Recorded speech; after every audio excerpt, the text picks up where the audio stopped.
Breaking update. Diyos ko po, Kongreso walang kawala sa pasabog ni Guanzon, Kawatan.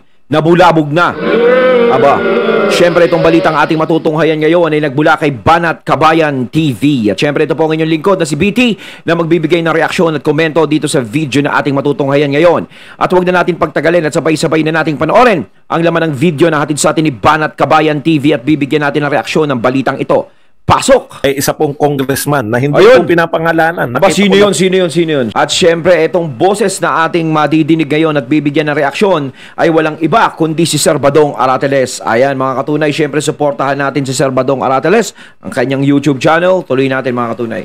Alam po sa FB post nitong si Aba, Rowena Guanzon. Kung bili jet at chopper, Aba? antindi. Unin nyo kahit hindi. Congressman, may jet at chopper. Yayamanin. No, hindi lang yung mga bag tsaka relo, ha? Po ito pinapangalanan ng may akda. Ha? Nabasa ko lang po ito kay Rowena Guanzon.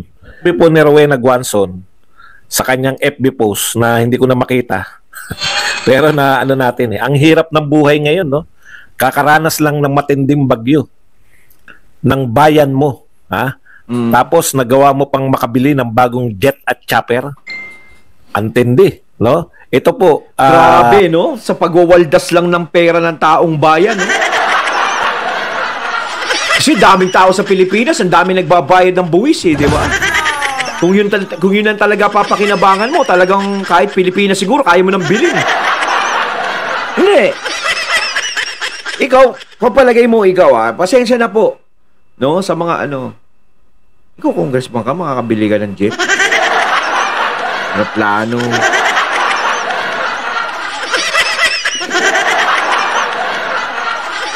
Kayo mga katunay, ano tingin nyo? Ano tingin nyo? Comment lang kayo.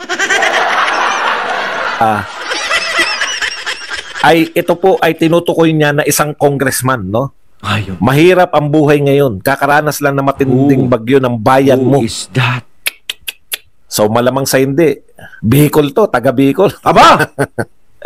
Nagawa mo pang makabili ng bagong jet at chopper. Alam po, taga Bicol ka. Kumbaga parang nagawa mo nga naman bumili ng jet at chopper. Chopper pala, hindi pa aeroplano. Pero yung jet, aeroplano yun, di ba? Mantakin mo, no? Yung mga kababayan mo is nagsasaper sa baha, tapos ikaw pa ganyan-ganyan lang, haya lang. Hindi sa amin yun, ha? Ayan, source si Ma'am Guanzon. Pero nakakatuwa din si Ma'am Rowena Guanzon talaga ngayon, nagugustuhan ko na talaga siya. Ninyo, ito po, ito ang pinakamasaklap na maririnig na balita ng mga binagyo, namatayan, no? Diyan po sa Bicol region. Talagang ayan, isa sa consistent yan na lumalaban kay BBM. Sa totoo lang, yun po nakakainis. Kaya lang, at least consistent si Rowena Guanzon, di ba? Consistent na anti-BBM, consistent na anti-Duterte. Sila Risa Ontiveros po, etong sila Trillanes, sila De Lima, dating anti-Duterte, anti-Marcos, ngayon anti-Duterte na lang. Lahat na po, panay-papuri na sila na maririnig mo, o hindi na po nila inaatake. At least si Guanzon umaatake pa rin. Anyways, alam natin lahat. Siyempre, pupurihin nila ngayon yan. Di ba? Si De Lima lang, di ba? Napalaya, Siyempre, sa kaninong term siya napalaya? Kay Marcos. Siyempre, alam nga namang kalabanin niya yun. Tsaka takot lang niya. Diba? Kita mo naman lahat ng mga galit na galit sa mga Marcos. Diba? Halos parang kinain nila yung sarili nilang suka. Kung ano-anong mga salitang masasakit ang sinasabi nila sa mga Marcos. Yung mga dilawan. Diba? Yung mga iba dyan na bumaliktad na at kumampi ng mga Marcos. Diba? Halos kulang na lang. Isumpa nila mga Marcos. Ngayon friends na. Tapos kalaban na yung mga Duterte.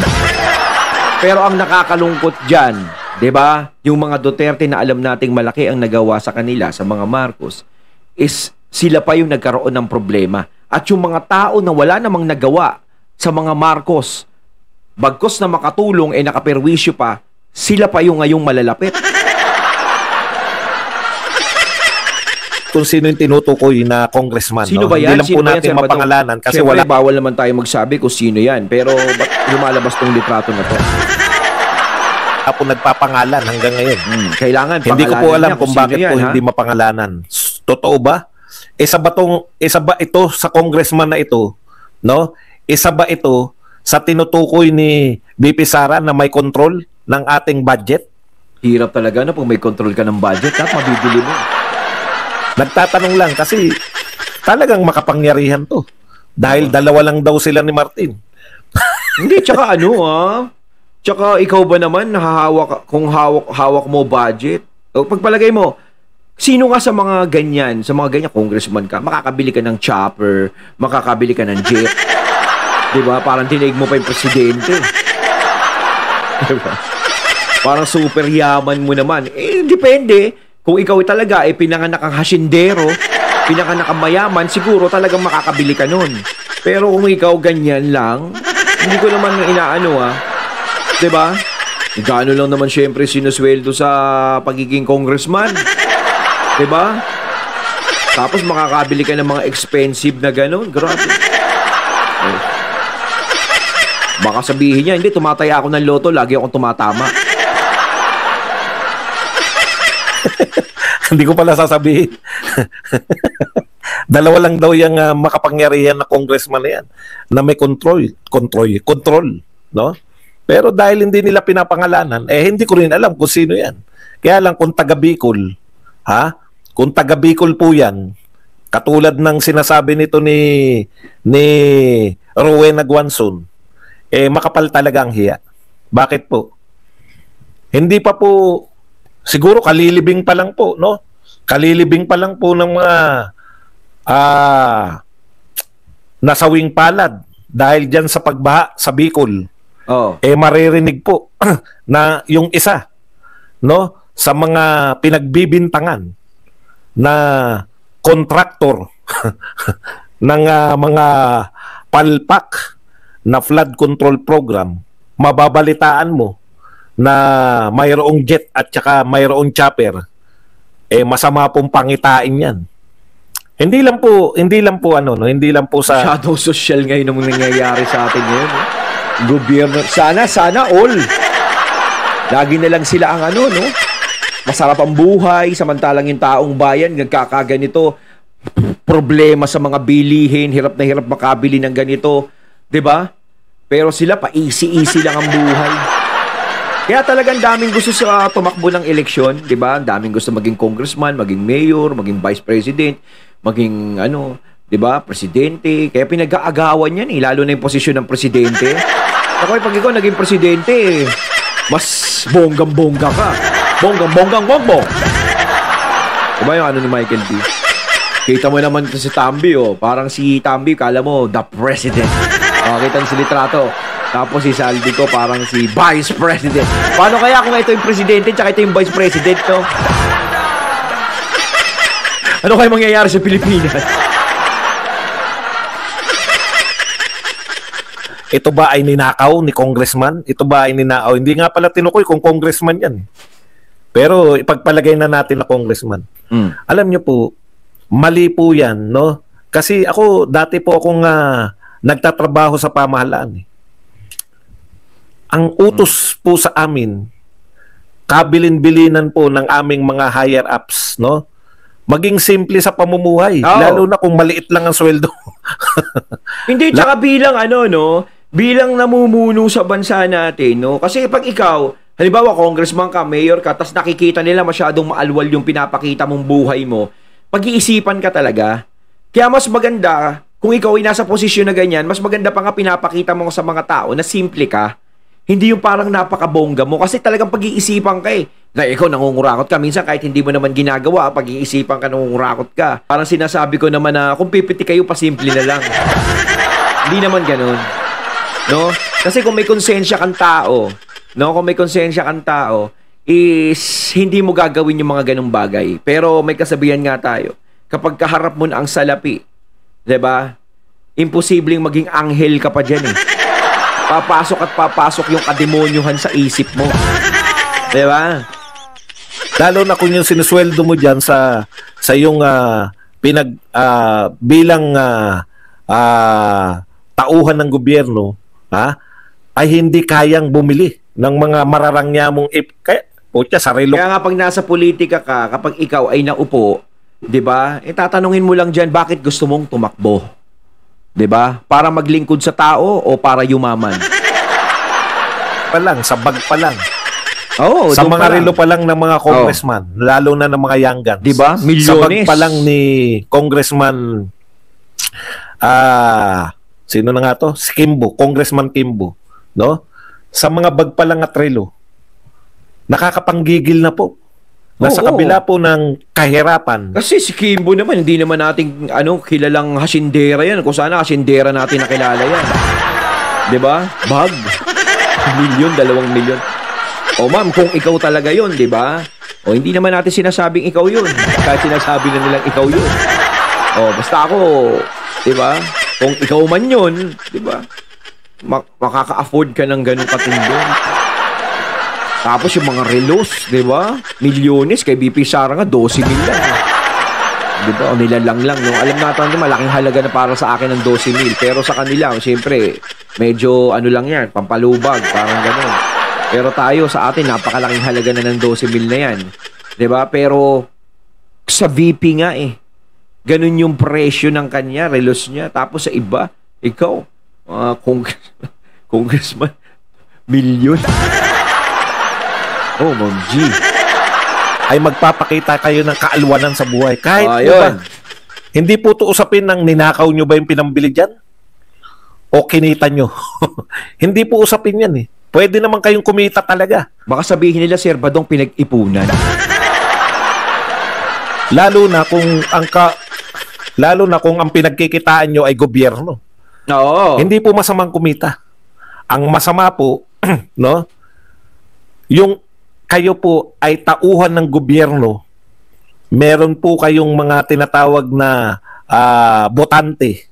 Yung mga bumoboto po sa inyo para mapunta kayo, mapanatili kayo dyan sa inyong posisyon, ay naghihirap. Hindi lang po simple naghihirap. Kararanas lang po. Kararanas lang ng matinding bagyo, binaha, at namatayan. Magpapakita kayo ngayon ng rangya ninyo. Kasi nakakalungkot yun 'Di ba?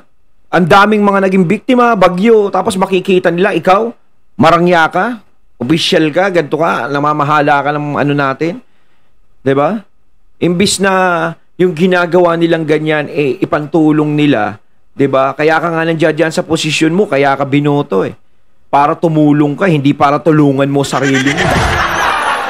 Tapos mababalitaan nila, meron kang ganito, meron kang ganito. Samantalang tayo, 'di ba? Nagtitiis tayo sa noodles, nagtitiis tayo sa ganito. Sa sardinas, hirap na hirap tayo. 'Di ba? Ang daming napinsala ng bagyo. Tapos ganun ipapakita mo na ibabandera mo pa kung ano yung nakukuha mo. Ay, mali. Naakusahan na ninakaw mo yan. Konsensya mo lang yan na makakapagsabi na ninakaw mo yan. Oo. Pero kahit na yan po ay kinita mo sa malinis na paraan, hindi pa rin yan tama. Oo. Dahil kagagaling lang, no? Kagagaling lang sa... Hindi pwedeng ma-flex yan. Na-flex ba yan? Masama kasi talaga kapag na-flex niya, no? Meron akong bagong chopper, Meron akong bagong, jet. Anak ng pupa. Kagagaling lang sa sakuna ng mga kababayan mo. Tapos magpapakita ka ng karangyaan? Baka naman hindi kasi pinapakita. That's tinatago wrong. Na nga wrong move. Ikaw naman, Rowena. Sa inyo, yung mga nabibili nyo, itago nyo na lang. Yung tipong kayo na lang nakakaalam di ba? Guanson, baka naman hindi naman pinapakita. Baka tinatago nga. Yun po yun. Bawal po, pinagbabawal po yung luxurious lifestyle. Yan po. Yes. Pag ikaw nasa politika ka, di ba, lingkod bayan ka, bawal ka ipakita na yung lifestyle mo ay napakaganda, napakaalwal. Pwera na lang talaga kung ikaw ay pinanganak ka na talagang sobrang yaman mo. 'Di ba? Ayan, insensitive masyado itong mga opisyal na to. Wala tayong magagawa. Minsan nga, sobrang yaman, sila pa yung nagiging simple. Kaya kung ang namumuno sa atin, di ba?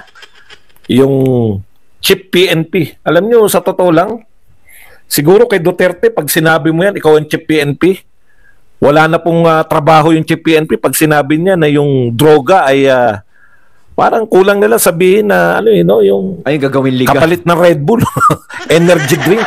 Kaya pinupuri niya pa no? Grabe. Wala nga akong masabi, nagugulantang ako ultimo siya di ba? Kung pupurihin niya ng mismong pulis, Diyos ko. Paano na ngayon tayo? So, kailangan naman matuto naman tayo ng self-defense sa sarili natin. Kailangan magkaroon din tayo ng dadali natin sa labas. Kasi kung dadami addict dito sa Pilipinas, kailangan ipagtanggol natin yung sarili natin. Okay. Tapos, napaka-contrast po nito, no?